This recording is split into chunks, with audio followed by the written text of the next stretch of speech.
What is up, you guys? Welcome back to another episode of Way to Wifey, where we talk all things dating and relationships in this modern day. So if you are someone who is curious about getting your love life back on track, your dating life back on track, I am your girl. I am an online dating coach where I help women navigate their way through this modern dating world. So if this sounds like something that you might be interested, please hit that link in my bio. And if you are new here, hit that subscribe button, turn on your bell notification so you will never miss another episode. And if you are watching this on Spotify, Apple Podcasts, anywhere else that you can find podcasts, please leave that thumbs up, 5-star rating, and I will truly appreciate the love and support. Thank you so much for everyone who has already done so. And let's hop into the episode. Before we hop into, how to attract, how to make him commit, how to be that bitch, let's take a pause. A little bit of a life update right now. Right now I'm living at my parents' house. So this is like not my aesthetics. It's not my scene. I have been living here for like a month or two now. It's been actually like pretty not as bad as I was expecting, not as bad as I was anticipating. I recently went to New York because I'm trying to find a new job, and I love the idea of like a New York me, like me hitting the Big Apple, hitting the streets in the biggest city in the US. And I visited this weekend. I had an interview, and I have like another one coming up that's in New York City. But like, I got there, I spent the first day by myself basically, and I don't think it's for me. Coming from Miami to New York City, it's drastically different. I think that the energy, right now I'm becoming super in tune with energy and like how I'm feeling in different situations, and like the energy that the environment that I'm in with people and with locations. And I'm trusting myself a little bit more on how I'm feeling. I realized that I don't think I'm a New York girl. I don't think that it's for me. I loved my experience there. I loved, being able to do my own thing. But realistically, the energy in New York was very overwhelming for me. There is constantly things going on. Every time I visited New York, I didn't go there with the impression that I was ever going to live there, so I never really tuned in too much about like how I was feeling, because it was a good time every time. But I tried to go into the mentality of like, hey, how would I feel living here? And truthfully, I don't think that I would be happy. There's not enough, like, the only time I really felt at peace there was when I was walking through Central Park, and like that's not really an everyday thing that you can do. It's just too much going on. It's dirty. There's people everywhere. I could feel too much energy. It's circulating. I don't know. Not for me. Too many rats. I actually didn't see a rat this time, which was disappointing for me, because I feel like it's not a New York trip until you see a rat. And that was the only time I haven't seen one. This trip did not feel very New York-y at all. I just kind of like felt like it was very quick. I was only there for 2 days, but I don't know. The energy there, not for me, but I have an idea of the town that I want to live in specifically. I feel a lot more sure about it after visiting New York, and it is a town in California, but we'll see. I'm envisioning it right now, and I can see myself living there, and we'll see what happens next. Stay tuned. But let's hop into the episode. Enough about me. How to make your man's commit, okay? Let me start by saying a little bit of a disclaimer. And also, if you're a man watching this episode, maybe not for you. Maybe this is not the episode that you want to watch.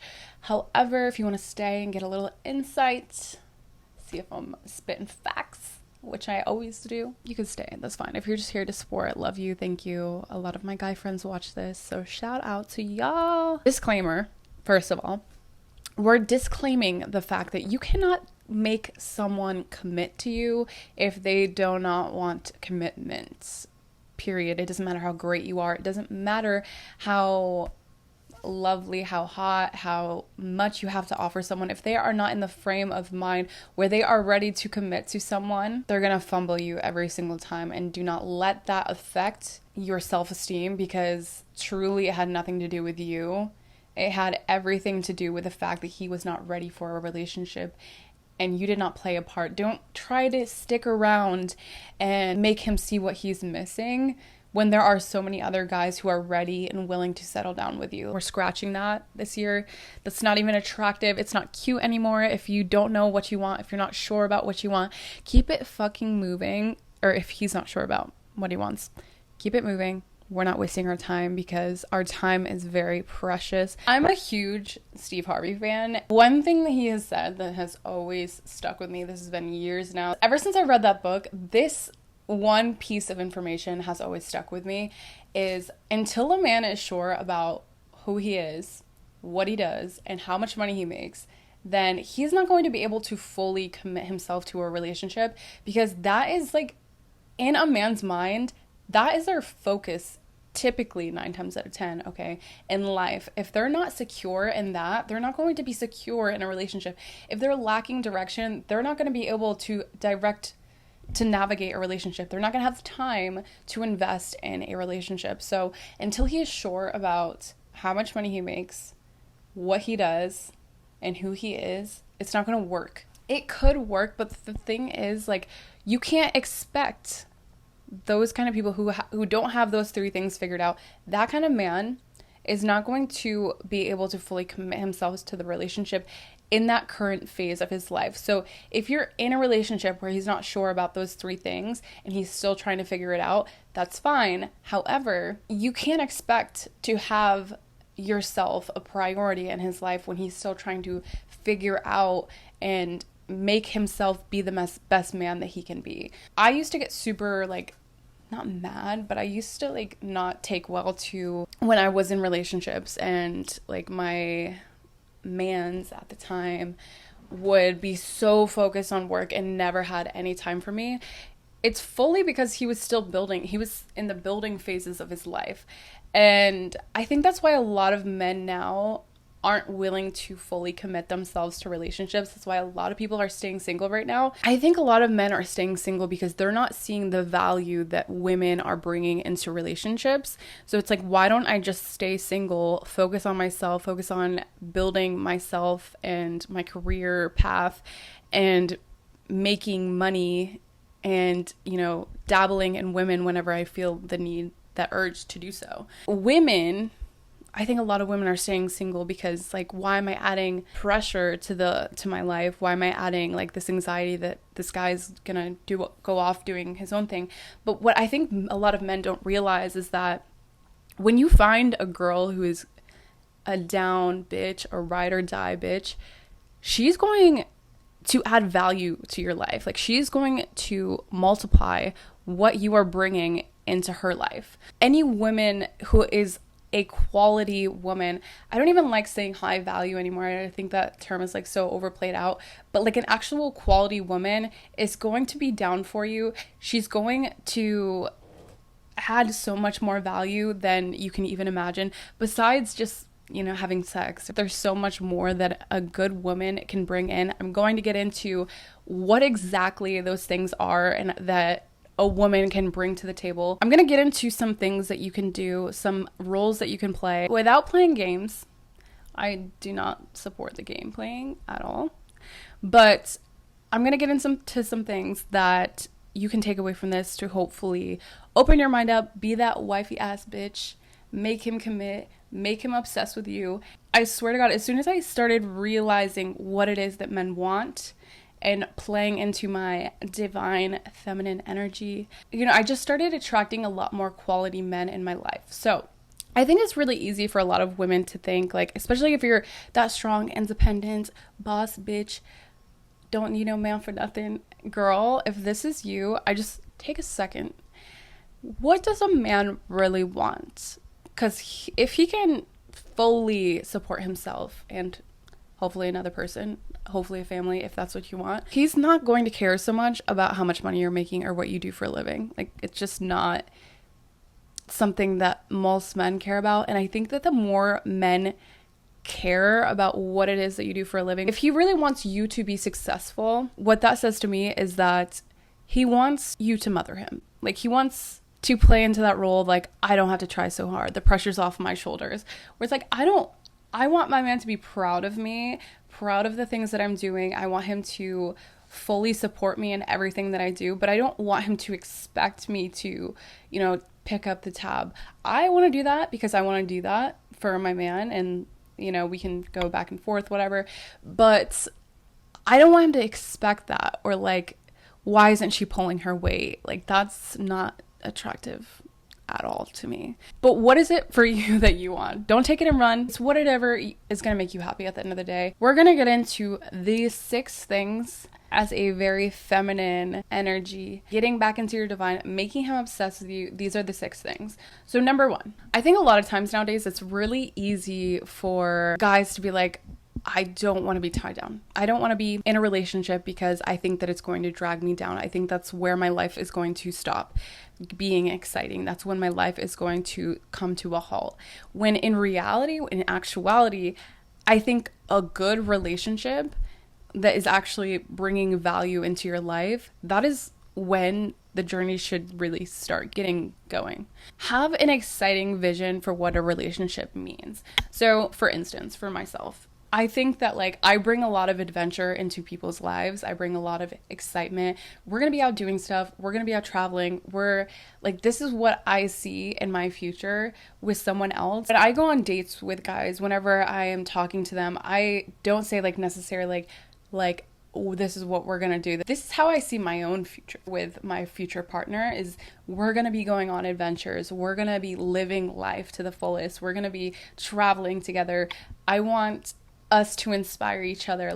That is exciting for me. Think about what an exciting future looks like with a partner. Give them a little bit of a sneak preview into what a life could look like with you. Just doing that gives them kind of a reassurance that life isn't going to just end and stop and come to a halt whenever they do get into a relationship. Make them want to be a part of your life. I'm not necessarily going into these dates and saying this is my life, this is our life, and this is what it looks like. It's this is what me and my partner in my future, this is what our life is going to look like, and I'm so excited for it. Regardless if you're on this journey with me or you are not on this journey with me, that is what I want for myself, and being so assured about this is the life that I want to live, and come along for the ride or not, but I'm still going to be good and content either way. That's number 1. Number 2, vulnerability. The reason I think this is so important is because I think nowadays, especially with coaching clients now, I think everyone kind of just wants to play the cool card. And the cool girl is going to backfire because that's not usually your true self. And if it is, then that's fantastic. But here's an example of what I mean. You go on a date and you really enjoyed your time with this person, and the next day or that night, whenever, you can just say something along the lines of hey, I had a really great time with you. Thank you so much. I really enjoyed our time together. That little piece, you're showing so much vulnerability. 1, you're not afraid to be the first person to express how you were feeling, and you're not afraid to be the first person to text. I think that a lot of people get hung up oh, I think I'm going to wait for him to text me, or I'm just going to play it cool. Play the card into being a little bit vulnerable, showing a little bit of yourself, because when you're showing a little small piece about you that most people wouldn't kind of open up and show. Don't get me wrong, I'm not talking about trauma dumping. I think that's completely different. And in the past, I think I gave men such a safe space with me where I was open and was a really great listener on dates, to where they felt like they can actually trauma dump their entire existence on me. And it was super overwhelming. I don't know. I just think that something changed because it doesn't happen to me as much anymore. No one wants to be your therapist, especially in the very fucking beginning, because now I feel the weight of my world. I have to hold this person up. I don't want to be your therapist. I don't want to be your coach. As a partner, I want you to be my equal. You can share little parts of yourself without going too deep. Just opening up about your life, I think it's going to take you a lot further, because people can feel like they relate to vulnerability. People can feel like they can be open because you're showing a little bit of yourself as well. And I think it's very much in your feminine to show a little piece, show your emotions, show that it's okay and this is a safe space, that you can now take it or leave it. Number 3, this one is going to come with a little disclaimer.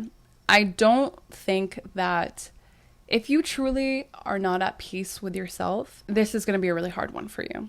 So first and foremost, try and try again to find peace within yourself. Because if you are so dependent on another person for your sole existence, if you are losing your mind whenever someone's not texting you, if you are putting all of your happiness into one person, another person's going to feel that and run away very quickly. Be the guy's peace. I think there's so many women out here nowadays that will put so much pressure on guys. And trust me, like, I used to be this girl. So putting pressure on guys to do what they want, ask them 1,000 times to do something, and like be nitpicky, be naggy. And that is the quickest way to make a guy run away. Men do not like being told what to do. So if you're telling a man what to do, I think there's certain ways that you can ask someone to do something without directly telling them to do something. Learning the difference between the two is going to set you so far apart. This happened a lot in like my past relationships where I would be like, why aren't you doing this? Or like, can you do this more? Or like, why aren't you doing this for me? You used to do this all the time. And I would nag at them like there was no tomorrow. They would continuously prove to me that they couldn't do that. I'm like, why is this so fucking hard for you to comprehend? I am directly asking you to do a specific thing and you are completely not acknowledging it. And it's really because men don't like being told what to do. So if you're telling a man what to do and he's not listening, that's probably because you're asking the wrong way. How you probably should be asking is like, I love it when you do this. Saying it as a positive as opposed to why aren't you doing this is going to make the world of difference. That's part of adding to his peace, is that like not beating him up over everything that he's doing wrong. When you are very understanding, I think this for me caught me by surprise because I didn't realize how bad it was. A while ago, I was talking to this guy, and in the beginning, he had to bail on a date because had a work situation come up, and he's like, I'm so sorry, can we please reschedule? Like, I have this work thing going on. And I was like, yeah, absolutely, no big deal, just let me know when you're free. Like, it's not the end of the world. Me being understanding about the situation, they're like, wow, like, thank you so much for being understanding. Like, that makes them appreciate you so much more when you're like, wow, I can't believe you ghosted me. Like, I can't believe you just bailed on the date like that. Like, if you're coming for them, that is the quickest way for them to be like, this isn't gonna work. Because realistically, like, no one wants to feel like guilty or bad that they're bailing on you. So if you're understanding about the reasoning, and especially with work situations, if you're being hard on them about work, I just feel like that is the quickest way for them to not respect you. In my past, being so hard about like, why are you working all the time? Why are you, like just nagging them about work really put a drain on the relationship, because what I didn't understand was how important their work was to them and how important, being financially stable and being a provider was to them. Putting that focus on their life, that is their priority. I really have this on my Hinge, and I fully believe this. This gets so much action on my Hinge profile. I'm gonna put you guys on. I put this on there because I truly do mean this. If you don't mean this, please don't add this to your profile, because it wouldn't make any sense. You're pretending to be something that you're not. But I will say that like a lot of men appreciate the fuck out of this. Anyway, it says, if we're dating, I want to be your second priority. I want your first priority to be you, your ambitions, your life, and your future, because my priority right now is me and mine. Finding happiness and security alone is crucial to finding it together. And like, when I'm telling you that probably gets the most likes, because I want someone to know that now in this point in my life, I'm not going to be nagging you at work, like while you're working. I want you to focus on your things. I'm so focused on building my own life, building my own empire. And then when we come together, we can both be excited about like what it is that we're doing for ourselves, and also be there to support each other. And truthfully, I would have never put that on my profile years ago when I wanted someone to focus on me so bad, very much because I was not secure in myself, because I felt like I didn't have very much purpose in my life prior to. So I wanted them to focus on me because I needed a distraction. I needed to take time away. But have your own life, have your own goals, have your own things that you love to do, because if you don't have your life, you're going to depend so much more on someone else's happiness than anything else. So that's my biggest tip of advice, is to be their peace. You don't have to be with them all the time. And if you do feel like you have to be with them, around them, or hearing from them all the time, take a deep look at why you feel that way, why you feel so attached to this person, what is it that they're really doing for you? Because 9 times out of 10, you really are probably just attached. And that is not the same thing as love. Attachment is not love. Okay. When guys are healed and when they're actually like truly looking for a meaningful relationship, they're going to run at the first sign that they feel like they cannot find peace. They're going to be very quick to catch on to those small things. So I think what a lot of people don't realize too, and this really kind of sticks with me a lot, the good people that come into your life, the wholesome, the would do anything for you, the ride or dies, the nice ass kind people that would literally add so much for your life and just be a good person for you in your life. When you're not ready for that and you turn your back on them, you kind of realize really quickly that, I'm walking away because something in me.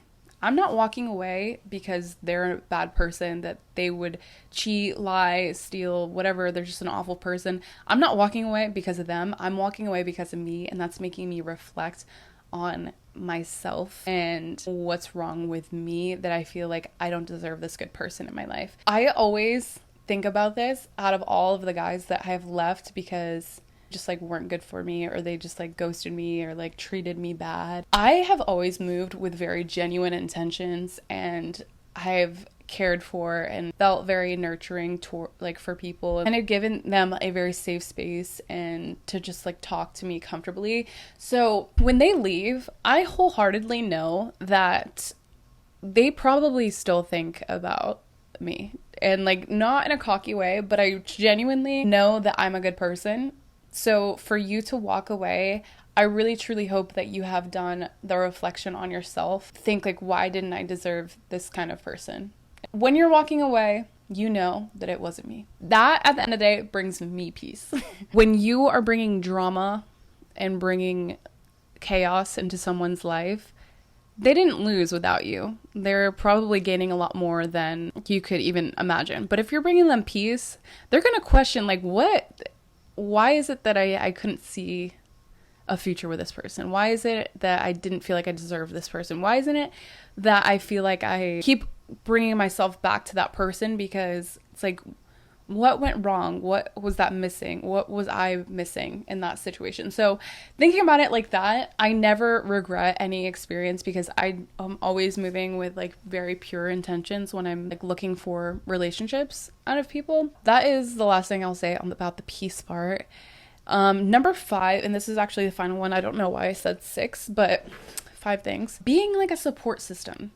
I could not tell you how much I was surprised by saying small things that like really make a huge impact. So for instance, I will always ask guys like their goals and like what do you see for yourself?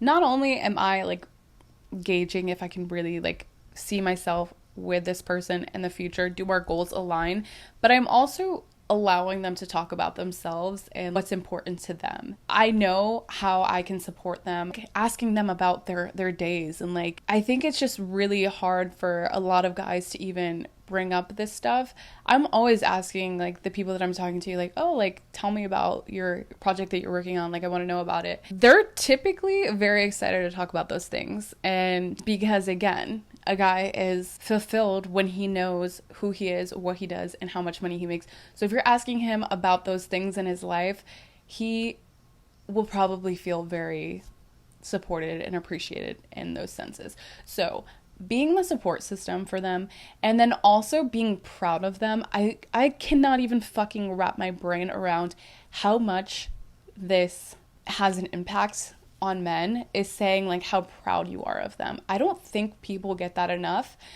I genuinely am not saying this just like as a manipulative tactic, but if someone truly is going after the things that they want and they are pouring their heart and souls into something, I'm fucking proud of you. And let this be the moment to where I say that I'm proud of you if you are working towards anything that's important to you. Whenever I'm talking to someone and they're bringing up like what they're doing for work and whatever. And I'm like, wow, that's like super fucking cool. How do I be a part of it? How do I support you? How can I be a support system for you? And then also saying like, I'm so proud of you for doing this. Like, this is so cool. Like, this is a really cool project you're working on. How can I be a part of it? This will show them so much about the kind of person that they would have in their life, is being able to be that support system for someone. That's typically what men are fucking looking for. Giving him a safe space to really just talk about whatever is on his mind, instead of, I really truly think that this, when I learned this part, my relationships started transforming. It's not reacting immediately towards what it is that's going on. Like, if they say something that's bothering them that I'm doing, or that's in the relationship dynamic that they're not happy about, I don't automatically jump into defense mode. I want to hear them. I want to listen. I want to see what it is, see if it's something that I can fix that's reasonable. You know what I mean? There's things that are like way out of line that I would never even tolerate or accept, but that's why boundaries are important, okay? But giving them a safe space to open up, I think that's huge, so important.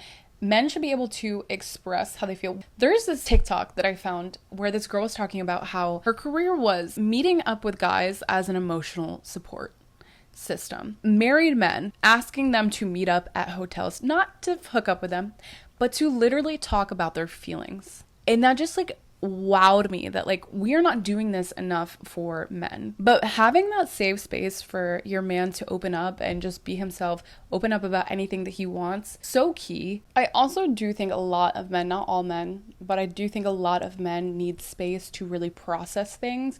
So sometimes being a support system just means that I love you enough to give you that space that you need to work on whatever it is that you're working on, to figure out whatever it is that you need to process or focus on. Giving them that instead of giving them that and then being resentful towards that is so huge. Will set you aside from literally anything. These are wifey ass qualities that you can implement. If any one of these 5 things trigger you, take a deep look. These are truly things that in the past for me were not that easy to do.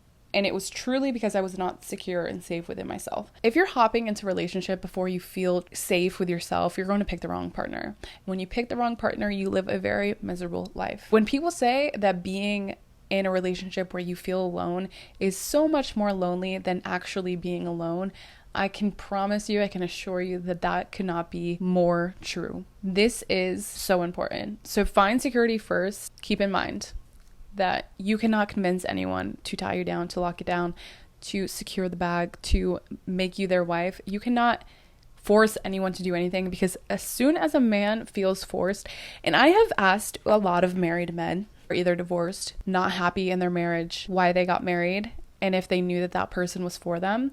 And I can tell you right now that they're more than likely, their response has been, there was an ultimatum and she kind of pressured me into getting into a relationship. She pressured me into a marriage.